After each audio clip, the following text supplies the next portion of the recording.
Hello and welcome. My name is Brandon and I'm a radiographer at the Townsville University Hospital. So this video is going to be the first of a four-part series where we're going to look at CT neuroperfusion and the scanning fundamentals. So this is specifically aimed at radiographers and specifically those who are new to CT neuroperfusion.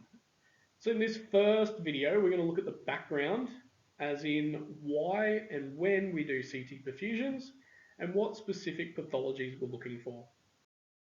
So we'll do this just quickly at the start of each video. I'll just list off the learning objectives.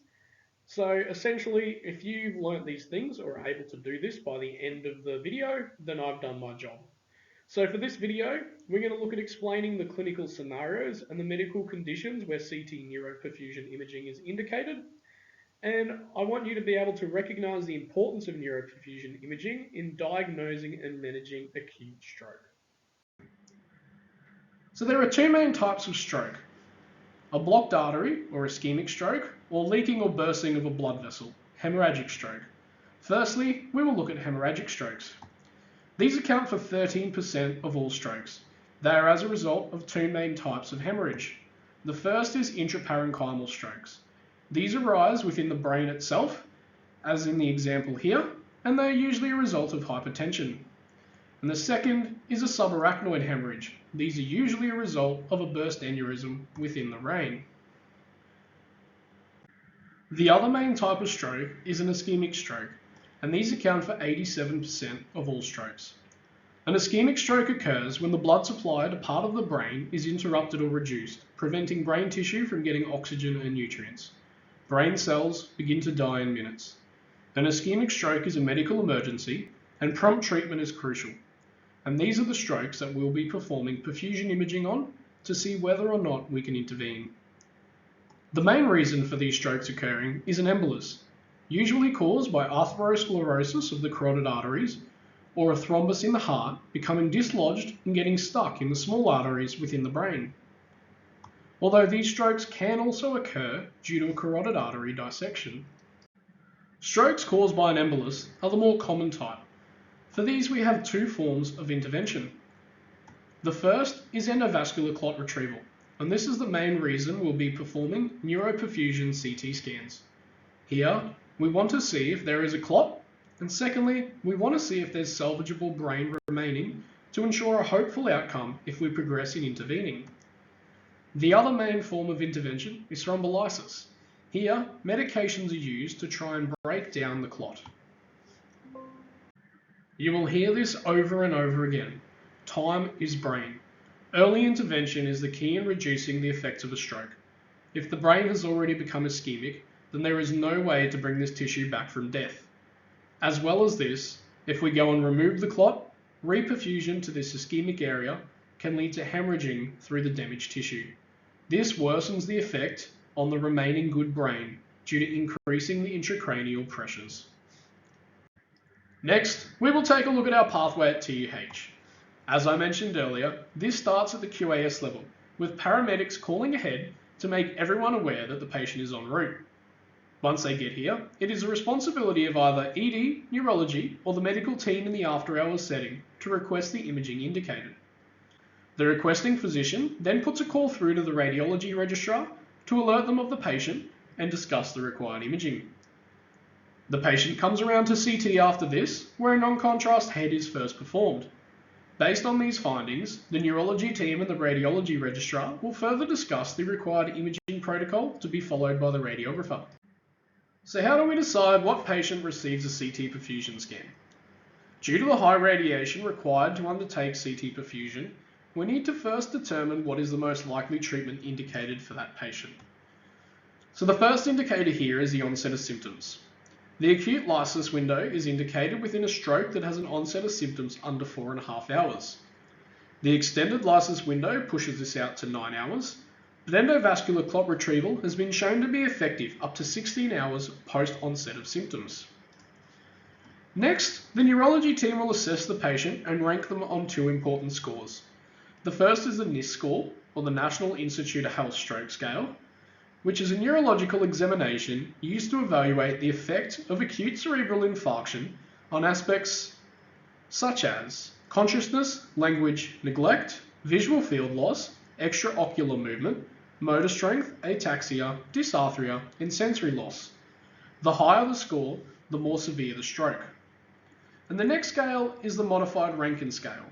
This is used to rate the baseline of the patient's function prior to the stroke, and patients are graded on a scale 0 to 6, with good functional outcome being 0 to 2, and poor functional outcomes being 3 to 6. Okay, so this is our code stroke flowchart. So I admit it's a little bit messy to look at on the screen here, but this is what's implemented at TUH. So if you would like to go and look at it in a little bit closer detail, you can find this clinical documentation highlighted down the bottom and have a look at all of our code stroke pathway. It's all documented there. But essentially what we're looking at here is what imaging is required for the patient based on what reperfusion method that is indicated from them. So we've got our different windows. So our acute lysis, like we said earlier, is within 4.5 hours from the onset of symptoms. Extended lysis, so that's 4.5 to 9 hours. And then our clot retrieval window. So although it says 9 to 16, it's 0 to 16 hours. And even studies have shown that clot retrieval can actually work past this, up to 24 hours post the onset of symptoms. So next we go down to our screening. So this is the job of the neurology team to screen the patient and work out what their NIST score and MRS score is. And based on that, we go down. So example, if this is what we get for the patient, so their reperfusion methods are then acute lysis plus minus ECR, we do the whole show, so full perfusion. Whereas if it's not indicated, if they're not for ECR, then we're just doing a non-contrast brain. And so this pretty much carries on all the way down the chart.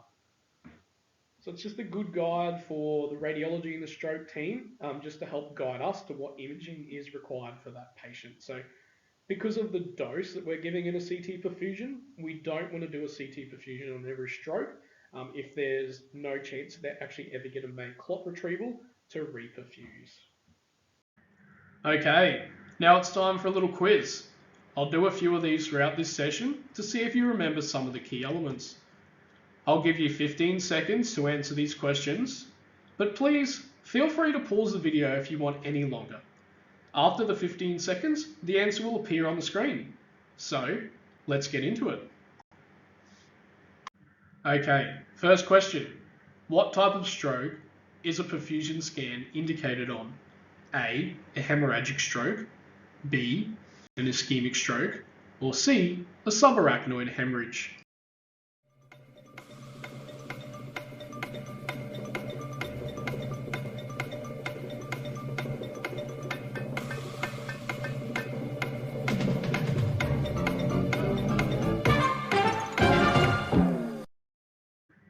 Okay, if you answered B, ischemic strokes, you're correct. These are the strokes that have been caused by an interruption to the blood supply, causing brain death. So this leads me to my next question. What normally causes an ischemic stroke? A, an embolus blocking the flow, B, a bleed causing brain death, or C, cardiac issues causing reduced flow?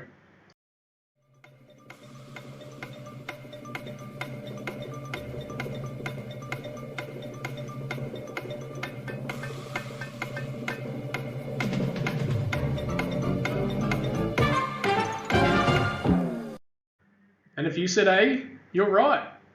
And remember, by intervening early enough and removing the embolus that's blocking the flow, we can restore this blood flow and save any salvageable tissue. Okay, so that wraps up the first video in this little series. So let's take a look at some key points from this session. So ischemic stroke, so that's where there's limited or no flow of blood to the brain. So that's what we're looking for in our perfusion scanning. These are usually caused by an embolus blocking the vessel, so something physically making its way into that vessel, impacting the blood flow. So rapid and accurate diagnosis is essential in ensuring that the best possible outcome reaches our patients. So again, time is brain. Not only do we want accurate diagnosis, but we want it to be quick.